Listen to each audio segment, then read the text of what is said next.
Good evening. What you're about to witness is an unrehearsed, uncensored interview on the issue of birth control. It will be a free discussion of an adult topic, a topic that we feel merits public examination. My name is Mike Wallace. The cigarette is Philip Morris.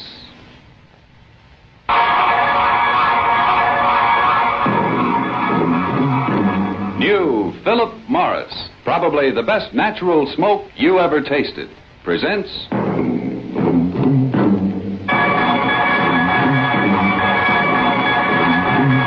the Mike Wallace Interview. Tonight we go after the story of the woman who violated convention and bucked powerful opposition to lead the birth control movement in America. You see her behind me. She's Mrs. Margaret Sanger, who was thrown into jail 8 different times for her efforts.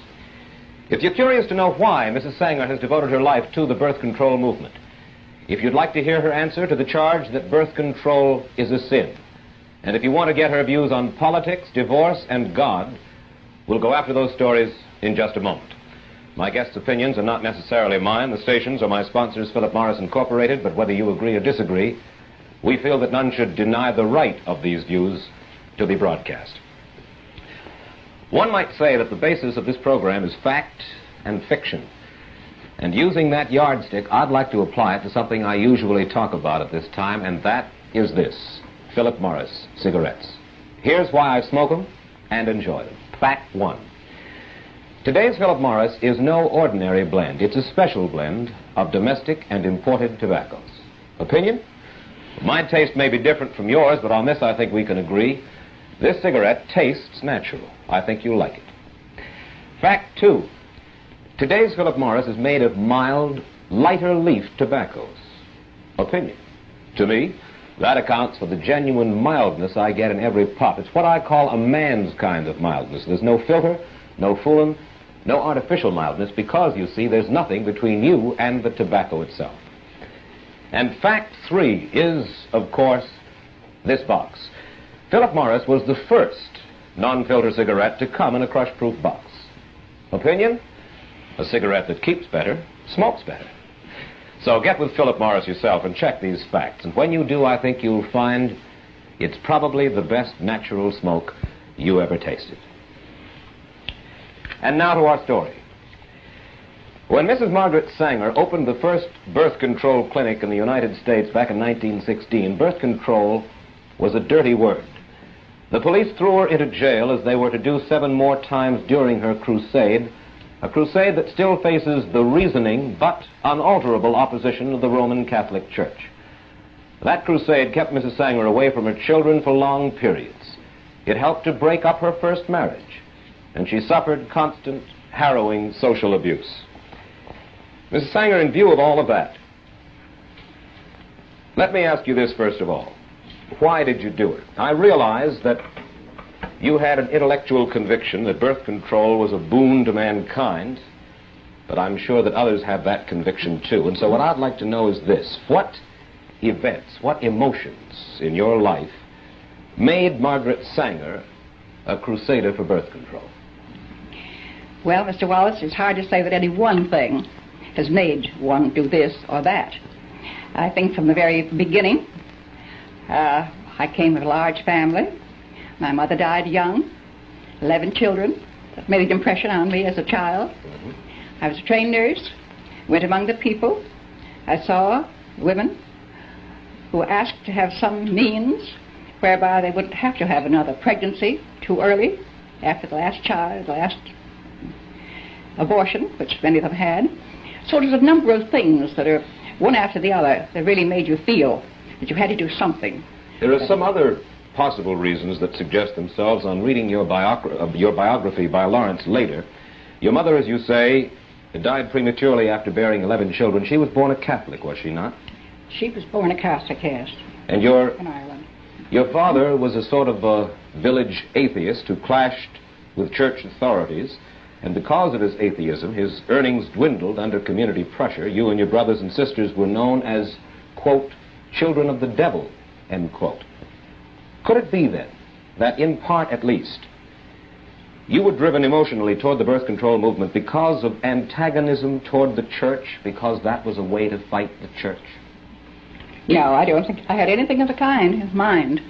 I was what I would call a born humanitarian. I don't like to see people suffer. I don't like to see cruelty, even to this day. And in nursing, you see a great deal of cruelty and unnecessary suffering. At that time, there was no opposition as far as the church was concerned, any church. It was mainly the law, the federal law and state laws that one had to think of. The church was not in my mind at all. Well, in going after your motive, then, and I will press you just a little bit more about that and then get to the specifics of this evening, but in your motive, in the movement, is it possible that the movement itself, the feeling of wanting to do anything that you felt was important, that perhaps that moved you a good deal? Because the fact remains that you led a movement against overwhelming pressures that stemmed back for centuries, and in doing so, according to your autobiography, you even left your first husband. And you wrote this to a friend, Mrs. Sanger. You said, "Where is the man to give me what the movement gives in joy and interest and freedom?" Now, what was this joy, this freedom that you craved? Well, I don't remember that letter, who it was written, but I think that it was not a question of marriage at all. There was a certain satisfaction in doing something that was going to alleviate the sufferings of women in particular, and I was quite a feminist at the time. Obviously. And yes, and I naturally didn't want to see women take all the suffering of childbearing and of pregnancies. So it was a pleasure, in a sense, to think that you were striking at an archaic law, which it was. It was put on the statute books by Anthony Comstock some years ago, and no one had stood up against it. No one had tried to change the laws. And at that time, not even a doctor had a right to use the United States mails and common carriers for books, for learning, for anything that he had to do with this question. It was considered obscene. The whole question was considered obscene. Mrs. Sanger, you have helped to spread the birth control movement not only here in the United States, but in Europe and the Orient as well. Why? Why is birth control of such vital importance internationally? Is it just to save women suffering? Is that the only reason in your mind?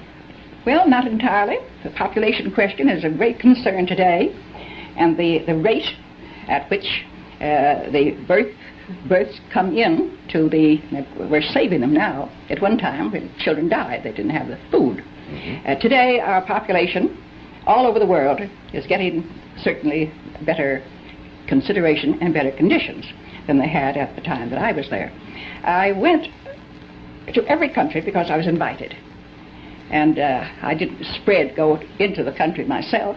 I was invited to go to Japan and to speak there, have 8 lectures on the question of birth control and peace. Well, do you believe that birth control is essential if we want to keep millions of people across the world from starving? Is that your thesis? Say it again. Do you feel that birth control is essential to keep millions of people across the world from starving? Well, I think that birth control, if you keep your population more or less static until you pick up your resources, certainly you'll prevent their starving. Well, what's more important, birth control or picking up the resources? Well, picking up the resources, there's just a limit to that, too. There's just so much. Take Japan. And she cannot feed. They've had the best experts come there when MacArthur was there. And the best experts have said they have 20 million more people than they can feed. She's got to be fed outside, and in some way, she's got to have that kind of help if she's going to keep from fighting. But certainly around the world there is potential agricultural land that is not being properly used now. Just this past year, on May 21st, the New York Times summarized an important study of the world's food resources made by Professor James Bonner of the California Institute of Technology. Professor Bonner says the world is not using 1 billion acres of potential agricultural land, and he adds that if this land were used and present agricultural land were improved, the entire world could be fed adequately, even if the population increased by 1/3 in the next 50 years. Oh, Mr. Wallace, you hear so many fantastic things of what can happen, what may happen. This and that, I've heard it for the last 30 years, at any rate, of what could be done, but it's never done. And the thing is, what is it now? What have we got today? A very distinguished woman spoke to me about Arizona. And she said, I wish you wouldn't talk about population. She said, all the population of the United States could be put in one state. And I said, what state? She said, Arizona.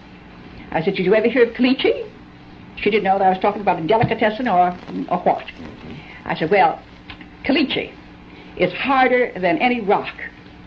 And it is about 3 inches below the ground, where it looks beautiful. It looks as if you could have food. It looks as if you could have corn or wheat or cotton. But as a matter of fact, you have to dynamite caliche out of the ground in order to have a little shrub, have a little grass or a few flowers.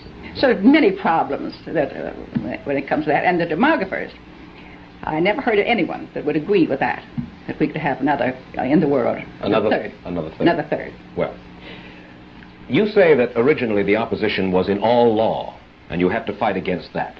Today, your opposition stems mainly from where? From what source?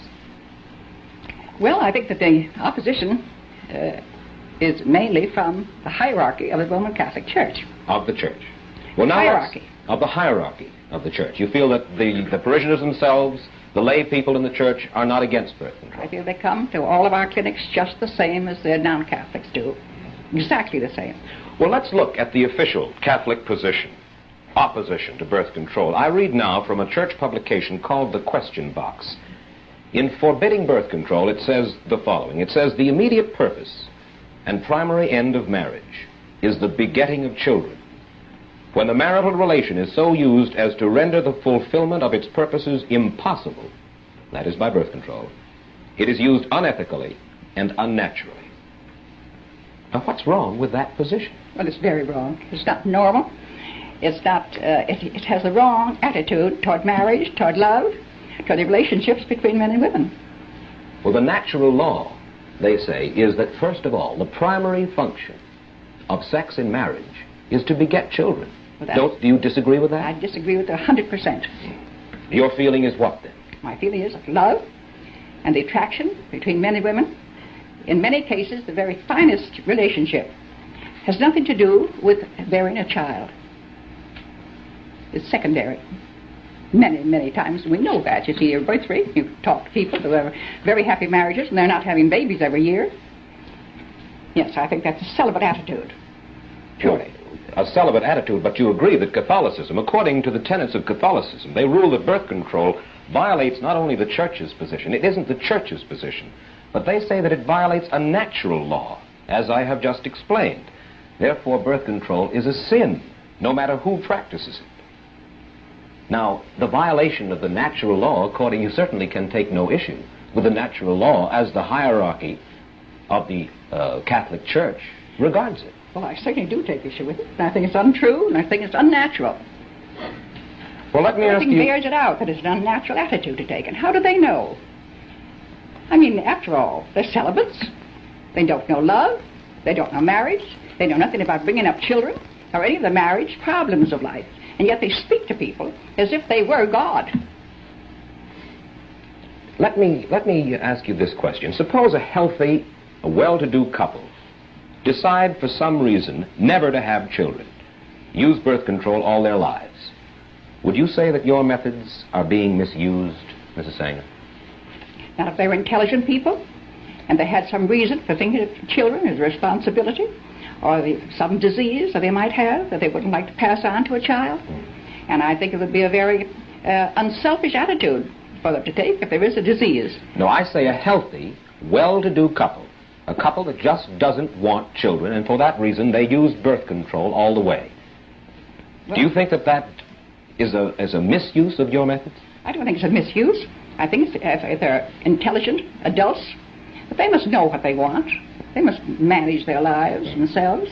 And certainly there's nothing in birth control than there is in other things that you might deny yourself. I've asked you your motives a little while ago at the beginning of the program, your motives in working for birth control as hard as you have for as many years as you have. You reject the principal Catholic argument against birth control as being totally invalid. What do you think is the reason, the motive of the Church in forbidding birth control? You'd have to ask a Catholic that. I couldn't say what their motive is. Well, you couldn't say officially what their motive is, but you certainly must have an opinion about it, Mrs. Sanger. Well, I don't have much to do with the hierarchy. And I know that the people that come to our organization and want to have the same methods, or whatever it is that one can have to prevent a pregnancy, that those women will say to us, we ask their religion very often, and they say, I am a Catholic, I was raised in the Catholic Church, my church is wrong on this. This is the one thing. I will never be anything else, but my church is wrong on this one thing. And that is said over and over and over again. So what the motive is. But you won't hazard a guess. I don't care to. Thank you. May I ask you why? Now, I know that in private and actually in public discussions, I think, prior to this time, you have been willing to state your understanding of what the motives of the church are, and now you would rather remain silent. May I ask you why? Well, simply because I don't think that the church has changed in its attitude. Some of the hierarchy have changed their attitude. You can't say the same thing that you might have said a year ago or 2 years ago as to your belief or as to your opinion. Mm-hmm. And when have you heard it said that the reason that the church is against birth control is because they want more Catholics? I've read it. Do you believe it? Well, if you read their papers, where they point out Boston, that's what has happened in Boston and Massachusetts. Mm-hmm. They have simply outbred the Protestants, and they in Boston and Massachusetts they have control. I've read that in their own papers. I see. Of course, the church's answer, and I read now from a pamphlet published by the Redemptorist Fathers in Missouri, says as follows. It says that point of view about wanting more Catholics is nonsense. Quote, the Catholic Church does not command Catholic husbands and wives to have even one child. The Church considers it more than normally meritorious for them to have no children if they mutually and perpetually give up the use of the marriage rite for the love of God. All right. I don't quote what they do, so I think that the question in my mind is that they do and order their own people to do as they wish. But I object to their having the same rules for people who are not the same religion. Well, they believe, you see, that it is a natural law, not a Catholic law, but a natural law, and therefore a sin not just for Catholics, but a sin for all peoples. And I think that there are other religious groups, the very, very Orthodox Jews feel the same way about birth control. Let's look at another argument against birth control, Mrs. Sanger, published in Red Book magazine in March of 1956. It says birth control is a devastating social force which tends to weaken the moral fiber of the community. Immunity from parenthood encourages promiscuity, particularly when unmarried persons can so easily avail themselves of the devices. Do you doubt that? I doubt it. You do? Certainly. Then let me read from a news story in the Philadelphia Daily News on June 10th, 1942. The story quotes you as urging the Women's Army Auxiliary Corps to give its members, quote, preventive measures against pregnancy, end quote. And you add, quote, abortion and illegitimacy are bound to result if the government doesn't recognize human nature, end quote.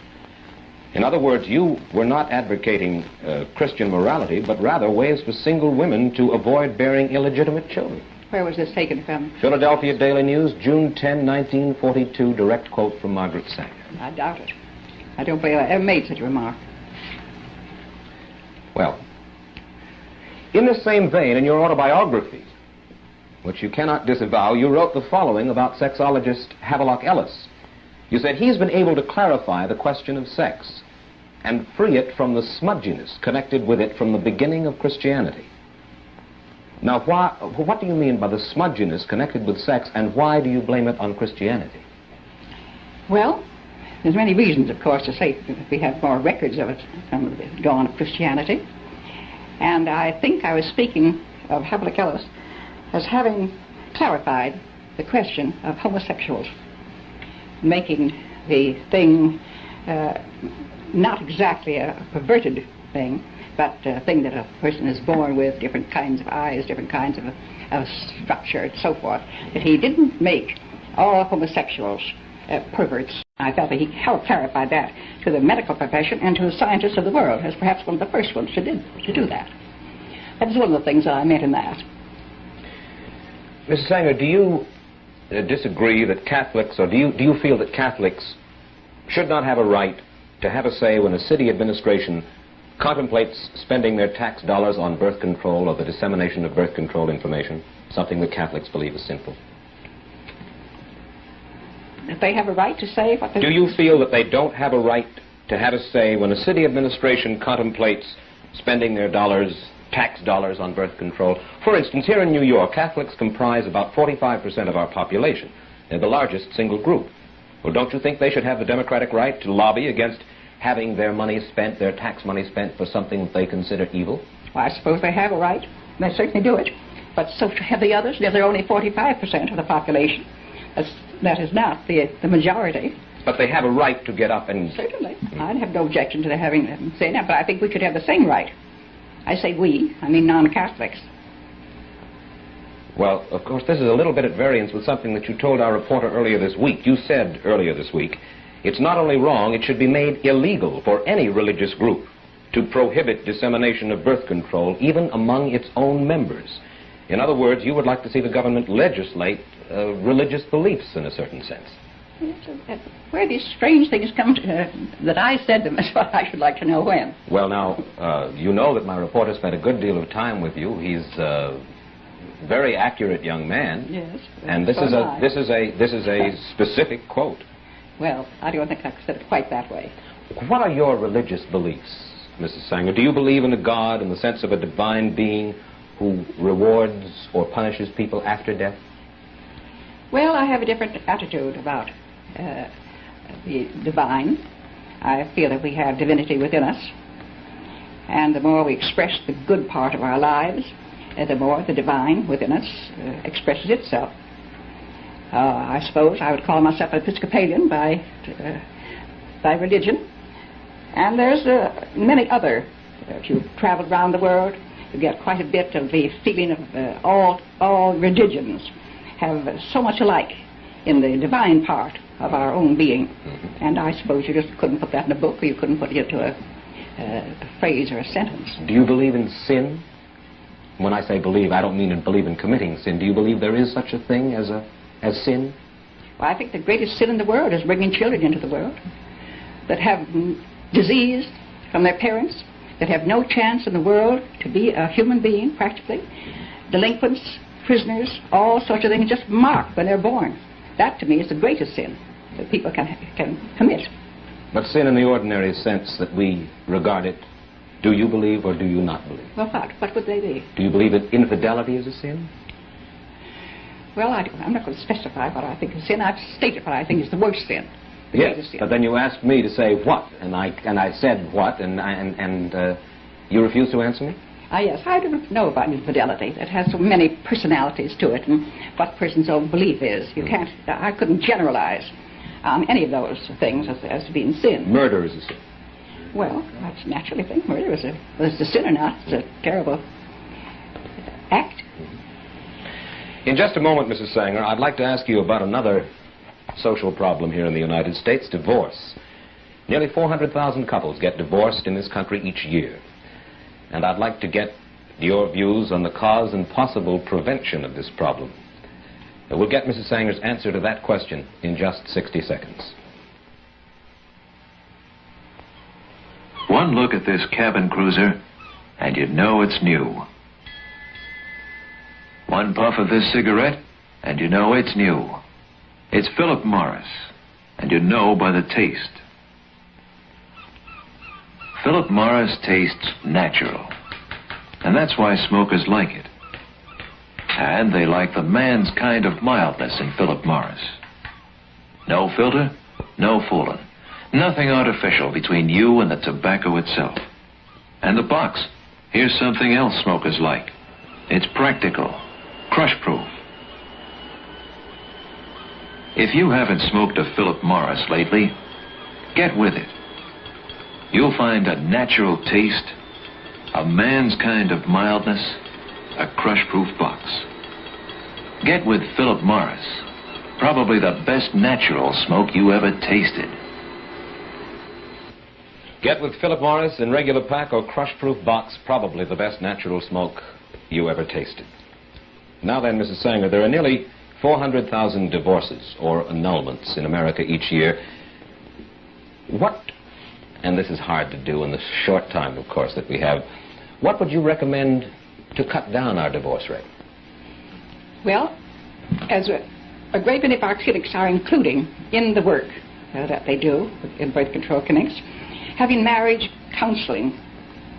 So when the woman or the man come and complain of their marriage on the skids, we invite them to come and have special talks with some of our psychiatrists or others who are making a study of that all over the country, where we have about 500 clinics. They almost all include marriage counseling and marriage erection. May I ask you this? Could it be that women in the United States have become too independent, that they've followed the lead of women like Margaret Sanger by neglecting family life for a career? Let me quote from your biography describing your second marriage to Noah Slee. Quote, "In New York, Mrs. Sanger maintained every clause of their compact of independence. They had separate apartments. They telephoned each other for dinner or theater engagements or passed notes back and forth." Would you call this a sound formula for marriage, Mrs. Sanger? Different people, yes. It certainly was for me and for my husband. We had a very happy marriage consulting. He had different friends than I had. And I don't believe in forcing, after all, we were two adults, and forcing your friends on another person who may have an entirely different outlook. It worked out very well. I know that it did. You have two sons. One final question. You have two sons. How many children have they? Would you like to see them? I would indeed. As well as How many children? 6 in this family? 5 boys and a girl in that family. And in the other family? 2 girls. 2 girls. Miss Sanger, I thank you so much for taking time out and coming and talking to us here this evening. And Mr. Wallace, I've never smoked, but I'm going to begin to take up smoking and use Philip Morris as the cigarette for me to take. Well, I thank you very much, Mrs. Sanger. Indeed. In the eyes of some, Margaret Sanger has been a heroine. In the eyes of others, she's been a destructive force. The purpose of this interview has been not, of course, to try to resolve this issue, but to open it to a little sensible discussion. This was done with the feeling that all of us, regardless of our beliefs, can do nothing but profit from a free exchange of ideas.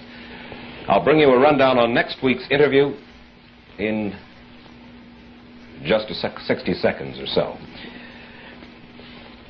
These few seconds at the end of the interview are among the most enjoyable of the week for me, for much as I enjoy smoking during the interview, Mrs. Sanger. I believe I enjoy this cigarette most right now. Of course, Philip Morris is easy to enjoy. The taste is natural. There's mildness here, too. Today's Philip Morris has what I call a man's kind of mildness. There's no filter, no fooling, no artificial mildness, because there is nothing between you and the tobacco itself. Which is why I say, get with Philip Morris. Probably the best natural smoke you ever tasted. Next week, by popular demand, we're going after more of the opinions, gripes, and philosophy of Frank Lloyd Wright, the revolutionary architect who attacked what he called the mobocracy on this program 3 weeks ago. This time, we'll find out, among other things, why Mr. Wright says that he has a great affection for the people of the Soviet Union, and we'll get his views at the age of 88 on death and immortality. That's next Saturday night. Till then, for Philip Morris, Mike Wallace, good night.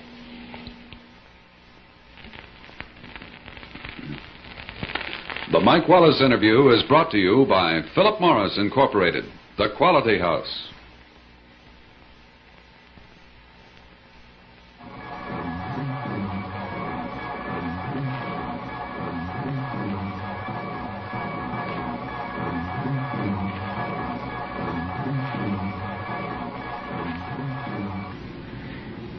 Kings of the Tenpins meet in match game competition. Watch Bowling Stars every Sunday night on ABC Television Network.